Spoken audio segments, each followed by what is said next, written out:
Hey guys, what's up? In this video we are going to take a look at the Change Demon line from OnePageRules. These models were released over the past 2 months through their Patreon subscription, which has been providing some pretty insane value recently. This is only about a third of the files that I've gotten over the past 2 months from them, and for $10 a month, that is pretty good in my opinion.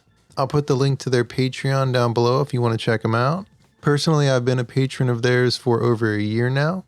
OPR provides some printable round and square bases for all of their armies. They come pre-supported, but I wanted to try printing just the tops of the bases. This is a way to save resin if you're like me and already have a ton of plastic bases. Just print the tops out and glue them onto your plastic bases. You will lose a bit of quality as the layer lines won't be as spread out as they normally would, but I don't think it'll be too noticeable after they've been painted.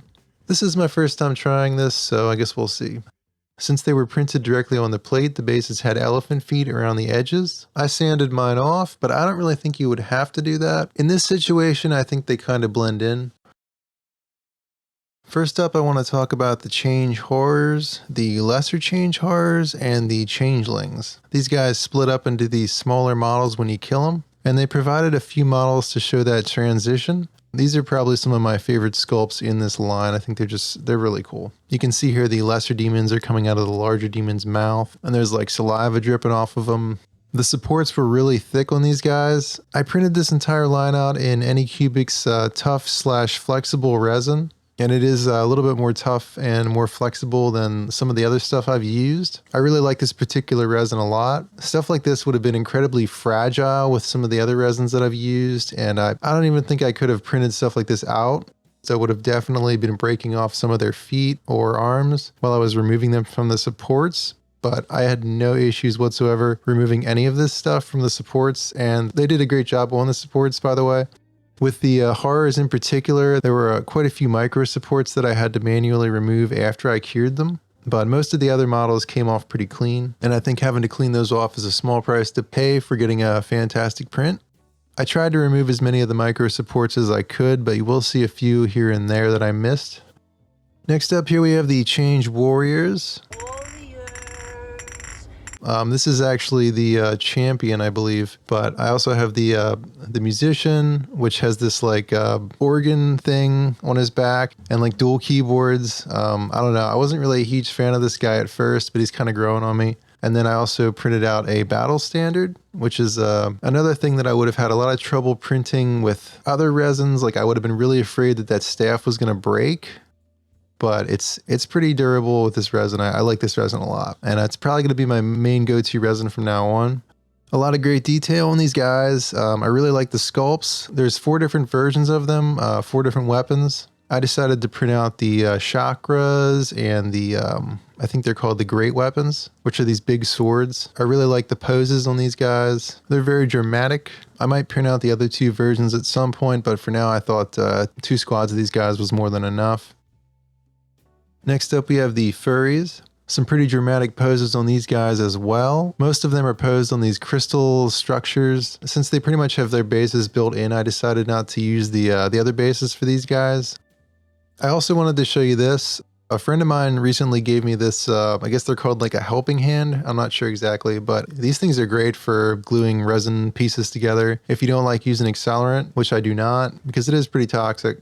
I've been using these quite a bit. Next up we have the Screechers. I really like these models as well. You'll notice these guys are very bird-like. They leaned pretty heavily into the bird aesthetic for this whole army.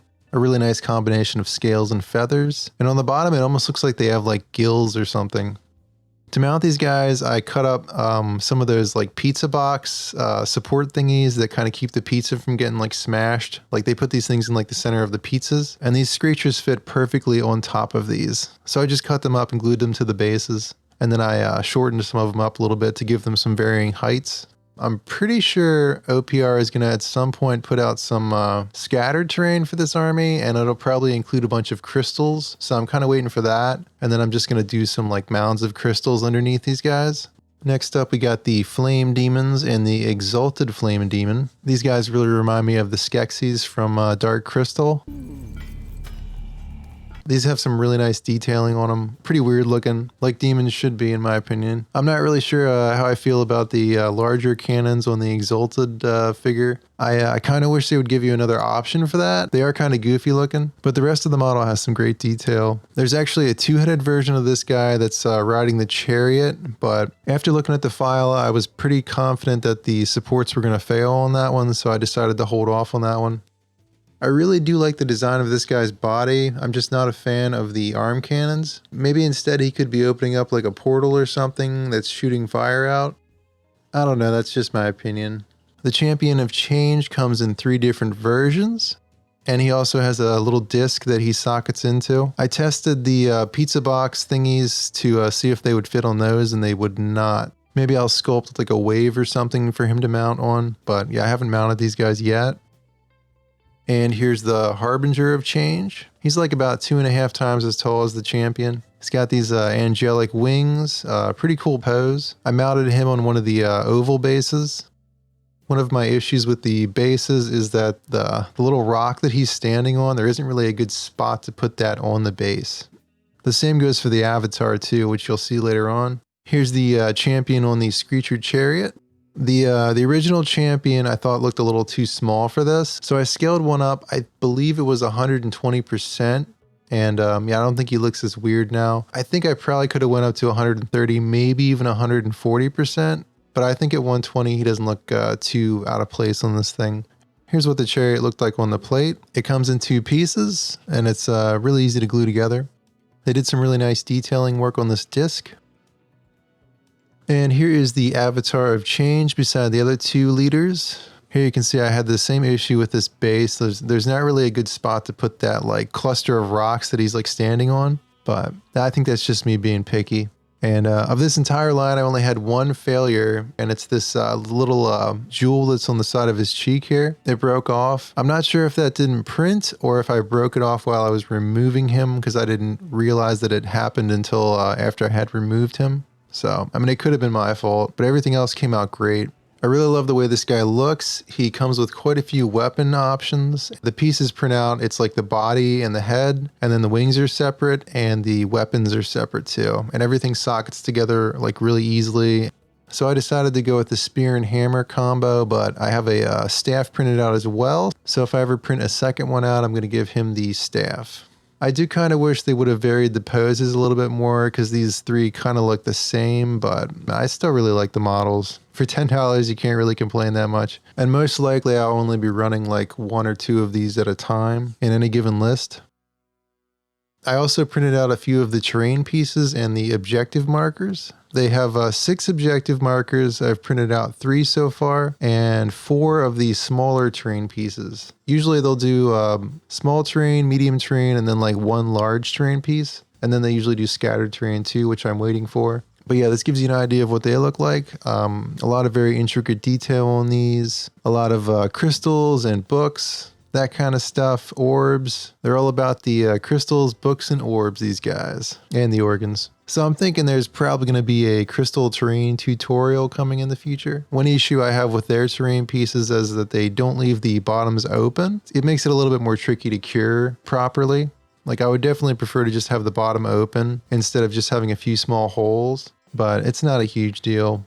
It was pretty nice not having to deal with hollowed out models for the most part. The terrain pieces here are the only ones that were hollowed out. Everything else was solid, so I didn't really have to worry about that, and that was nice. One last thing I wanted to talk about was the Soul Demon. That's the Titan for this army. He is shown at full scale on the right here. If you look at the rules, I'm looking at beta 2.5 right now. Honestly, I think he's about as strong as the Avatar, so I don't really see why he should be that much bigger. Actually, he's cheaper points-wise as well, significantly cheaper. So it's just kind of weird to me that he would be like 600 points, whereas the Avatar is like 900 points. So I wanted to try scaling him down, and I would say 70% is about the right size to make him about the same size as the Avatar. I haven't printed this guy out yet, but if I do, I think I'll probably shrink him down to like 70%. I'm waiting to see if the rules change at all in the future before printing him out, because that points gap is just kind of weird to me. But I do really like the model itself. He comes with quite a few weapon options as well, and he actually has a different pose than the other guys. One thing to be wary of with OPR's models in particular, they do have a tendency to socket things together like this, where there's like a big gap. I don't know why they do this. I don't know why, like when they have a whole piece put together, why it isn't just like connected fully. They do tend to not fill in those gaps, and it can cause some issues when you're printing stuff. So just always make sure you're looking at the models and make sure everything looks like it's going to print okay before printing. This is an issue with quite a few of the things I've printed from them. I printed out a skeleton giant a few weeks ago, and like the head fell off after I had printed it. Like it printed out okay, but because it wasn't like attached to the body. So yeah, that's my review of the Change Demons. Stay tuned to see how I paint these guys up. I'm a pretty slow army painter, so it's probably going to take me a couple weeks, if not a couple months, to paint these guys. But I will periodically post progress on these guys. So if you want to follow that, like and subscribe. I also do a lot of terrain tutorials, and I plan to do more battle reports in the future. Thanks for watching the video. I hope you have a good day, and I will see you later.